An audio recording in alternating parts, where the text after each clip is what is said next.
ഇടുക്കി ജില്ലാ കോൺഗ്രസ് കമ്മിറ്റിയിൽ ഭിന്നത രൂക്ഷം. DCC പ്രസിഡന്റ് CP മാത്യു രാജിക്കത്ത് നൽകി. KPCC അധ്യക്ഷനാണ് രാജിക്കത്ത് കൈമാറിയത്. കെ സുധാകരൻ പങ്കെടുത്ത പരിപാടിയിൽ നിന്ന് DCC പ്രസിഡന്റ് വിട്ടുനിൽക്കുകയും ചെയ്തു. കെ സുധാകരന്റെ നോമിനിയായാണ് CP Mathew Idukki DCC president ആയത്.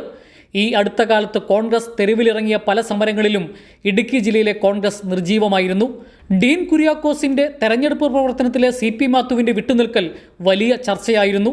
തന്റെ നോമിനിയായി DCC പ്രസിഡന്റ് സ്ഥാനത്ത് എത്തിയിട്ട് CP മാത്യുവിന് നിഷ്ക്രിയത്വമാണ് കെ സുധാകരനുമായുള്ള ബന്ധത്തിൽ വിള്ളൽ വീഴ്ത്തിയത് എന്ന് പറയപ്പെടുന്നു.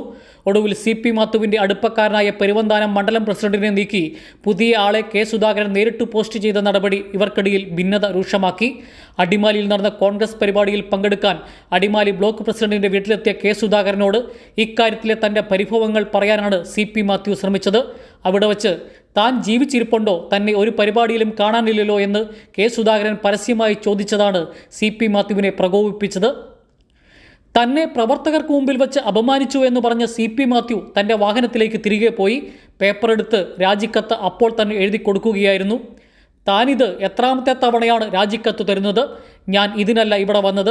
ഉടൻ തന്നെ DCCകളുടെ പുനഃസംഘടനയുണ്ട്, അതിൽ തന്നെ മാറ്റിക്കോളാം എന്ന് പറഞ്ഞ് കെ സുധാകരൻ സംഭവ സ്ഥലത്ത് തന്നെ രാജിക്കത്ത് കീറിക്കളഞ്ഞുവെന്ന് ദൃക്സാക്ഷികൾ പറയുന്നു.